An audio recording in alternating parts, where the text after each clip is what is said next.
Doors are closed back up again so we don't have to look at this ghoulish mess.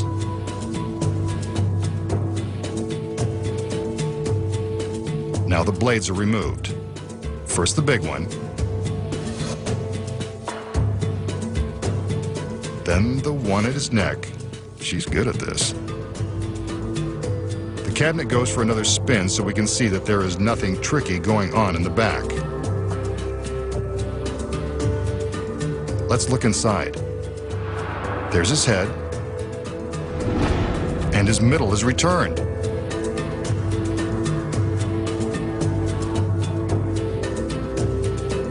The metal fasteners are removed and the magician steps out. Still alive and showing no ill effects, just like magic. But you know there's a secret.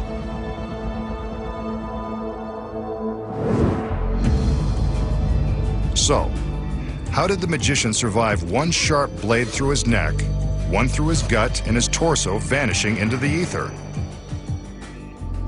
Here are the secrets. First, the magician steps into the cabinet and the doors are closed. Before the first blade is inserted, the magician has already gone to work. Hidden in the top of the cabinet is a phony head, which is flipped down into position.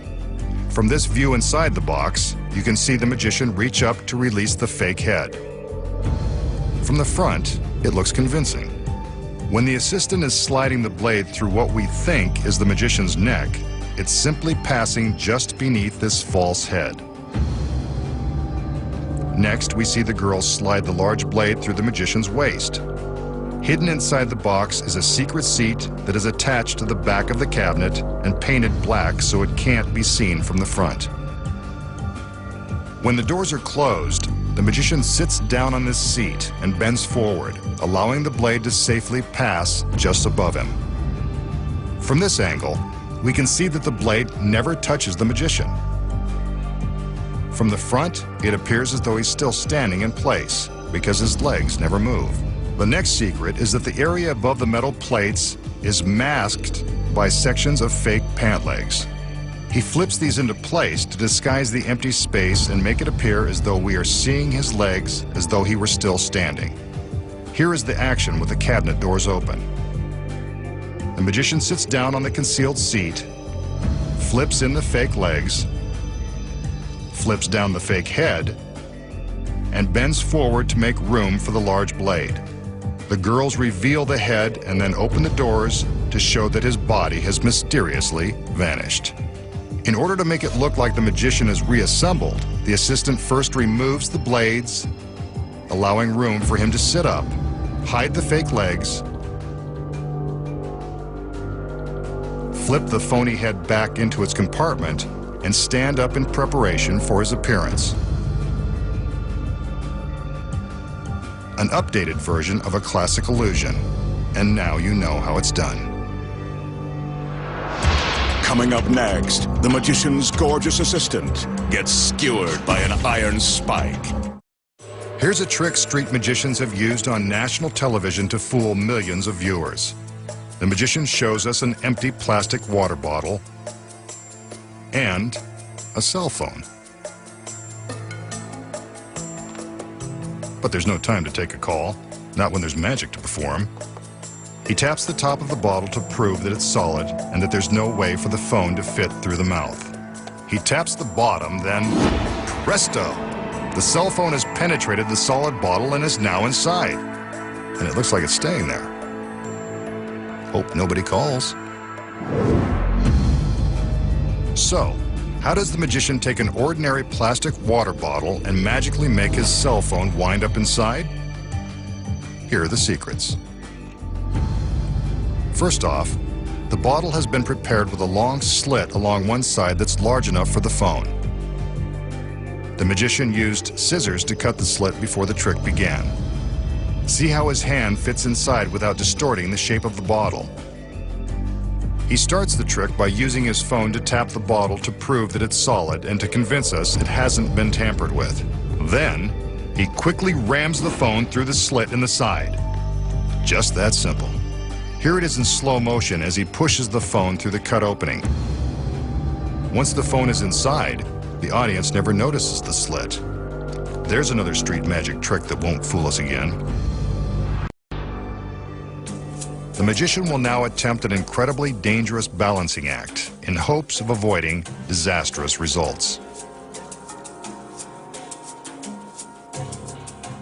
He begins by showing off this arrangement of antique iron spikes.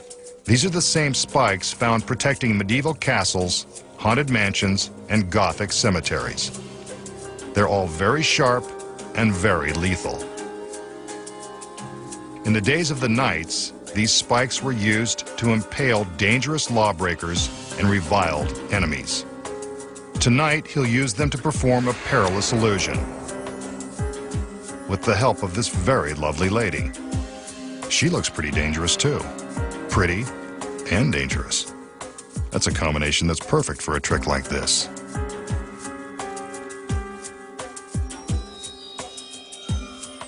He calls in the help of 2 male assistants in the event this girl is too much for one masked man to handle.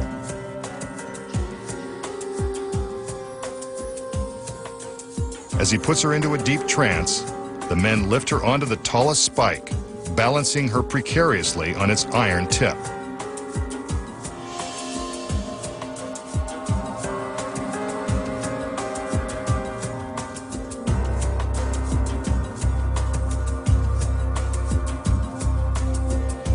The magician continues to conjure, being careful not to let the girl slip out of her trance.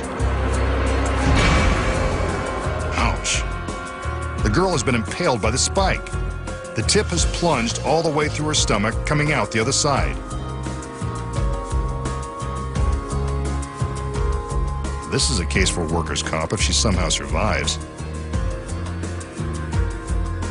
Still, even pierced by the stiff iron rod, she manages to look graceful and gorgeous. Maybe this was the magician's plan all along. To stab a girl in the back by magic. What did this dangerous beauty do to deserve such a painful punishment? And is she past the point of no return? Let's find out.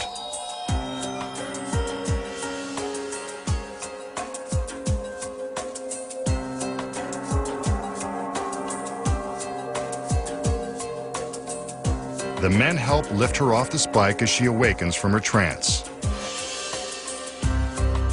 Finally, the girl slept through it and came out unharmed. And look at that. She doesn't even hold a grudge. Maybe women do like bad boys after all.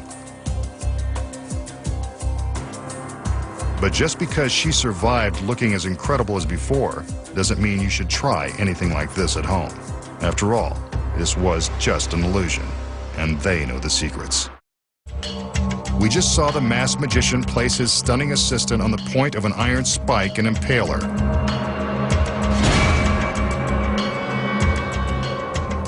So how did he do it?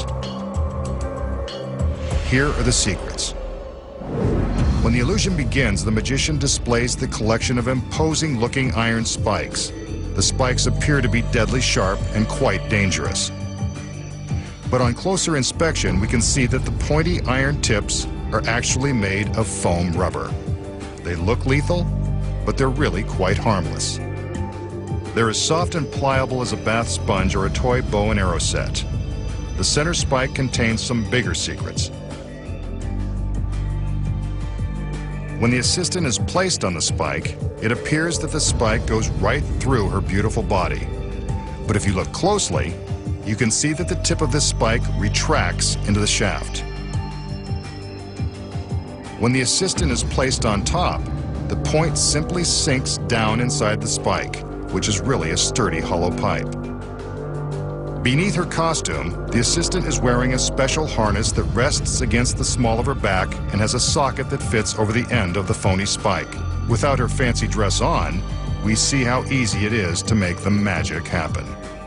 When the men lift her, the magician guides the socket to the top of the spike. From this angle, we can see the moment the tip retracts and the harness attaches to the pipe.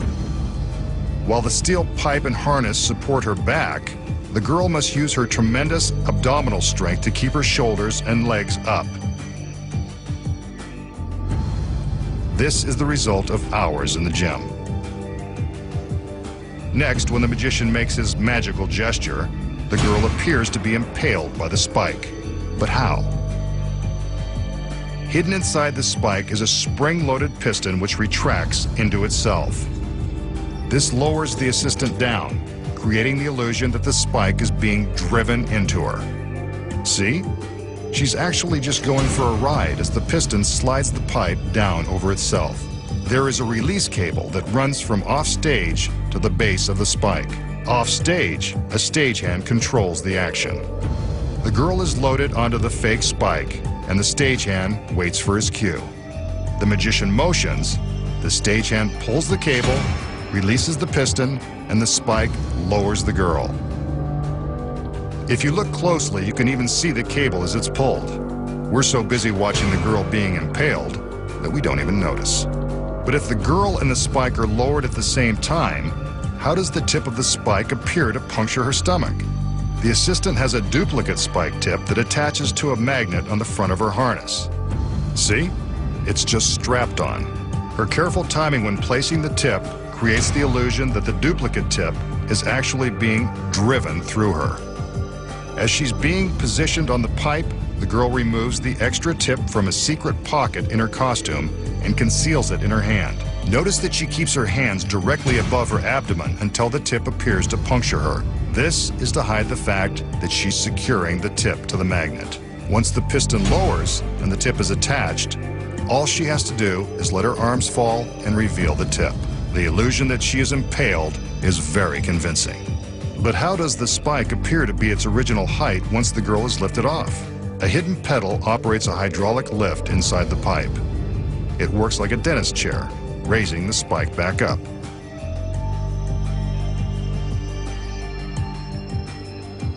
The assistant removes the fake tip and hides it in her palm as she's removed from the spike. All she has to do now is join the magician and accept half the applause for doing most of the work. And now, you know the secrets. Next time, the masked magician returns to reveal more of magic's biggest secrets.